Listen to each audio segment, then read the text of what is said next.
ఎర్ర సముద్రం వద్ద వారు తిరుగుబాటు చేసిరి.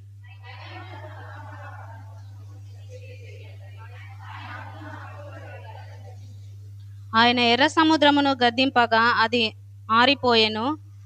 మైదానము మీద నడుచున్నట్లు వారికి అగాధ జలములను నడిపించెను.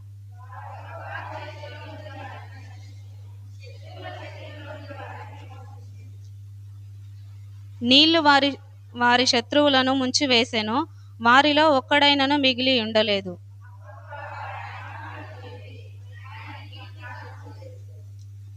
అయినను వారు ఆయన కార్యములను వెంటనే మరచిపోయిరి. ఆయన ఆలోచన కొరకు కనిపెట్టకనకపోయిరి.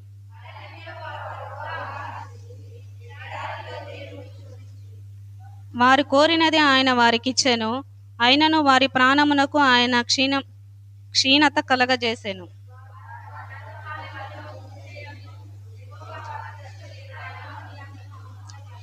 భూమి నెరవిడిచి దాతనను మింగెను.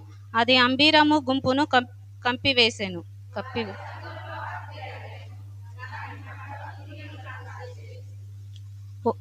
హోరేబు వారి దూడను జయించుకొనిరి. పోతపోసిన విగ్రహమునకు నమస్కారము చేసిరి.